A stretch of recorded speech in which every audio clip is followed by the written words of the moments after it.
Okay, my last exhibit before we get to my 20% rule workbook is avoiding burnout.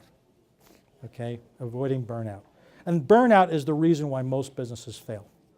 It's not lack of capital, it's not lack of sales, it's burnout. It's a lack of focus, where you allow everything else to come breaking over you at the beach.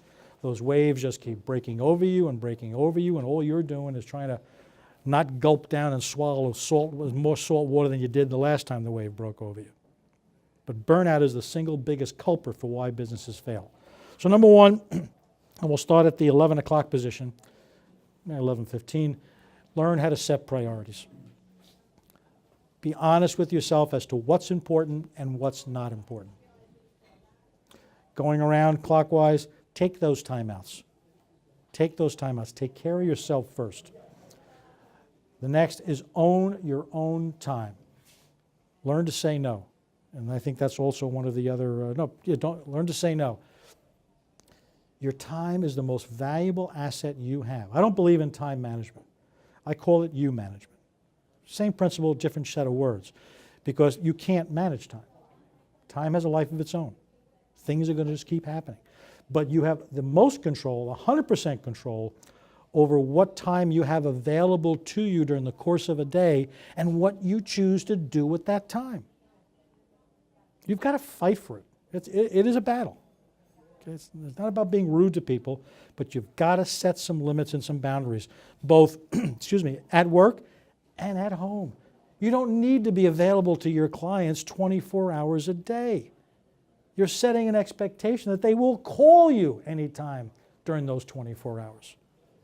You've got to set those boundaries. I mean, even doctors are on call, but it's a specified time. So be careful what expectations you teach your clients how to work with you on. Teach your clients how to use you, how to get the most value from their relationship with you. It isn't always being there 24/7. You can't be there 24/7. You just can't.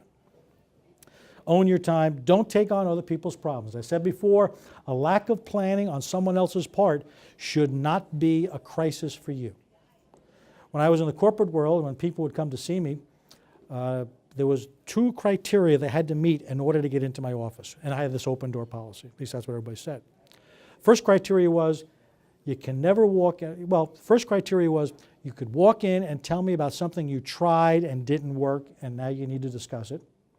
The second criteria, and you could satisfy both, was, Chris, here's what I'm thinking of doing. I would like to brainstorm it with you, or I'd like to get your thoughts on it.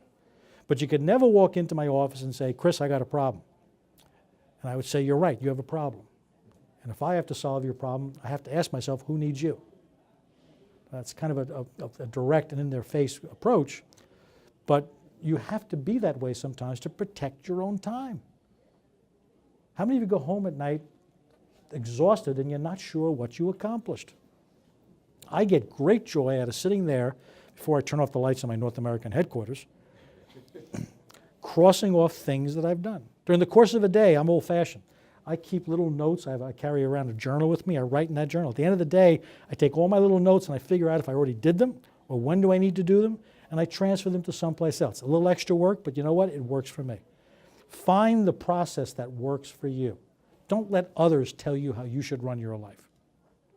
Okay? So don't take on other people's problems. Learn to delegate. Learn to delegate. And the next one is set boundaries. We talked about that both in your personal life, your business life. Set boundaries as to how people can access you, get access to you. And finally, last but not least, take time off. If you haven't yet scheduled your vacation for 2015, one of the first things I want all of you to do when you leave here is go to your calendar, schedule the time you're going to take off, pick a spot that you want to go to, and if you're not sure, you call Ted. Thank you, Chris. You're welcome, Ted. But if you don't put it on the calendar right now, what's going to happen? Hi, hon, we're going to take some vacation. Well, it's June. We should start thinking about it. Yeah, but I'm really kind of busy here, and I got to get through all this. I'm in a bubble right now. A lot of work going on, but I know I can bust through this and I can get it done. July comes around. Next thing you know, you're staying in the Bates Motel someplace. I didn't book that. I know you didn't, Ted. I know you did, Ted. I'm making the point, Ted, that they need to come to you first. My point is, get that vacation on your calendar. Make it part of your life now. Don't wait for the time. One of the excuses that always people use all the time, one of my favorites, is, I'll do that later. Well, guess what? When later comes around, I'll do that later. And it never gets done. By the way, how many of you get my Monday morning wake-up call? The rest of you want to live in ignorance? Go to my website, sign up for my Monday morning wake-up call. I had a great one on excuses a couple of weeks ago. Comes out every Monday morning. So take time off, take care of yourself.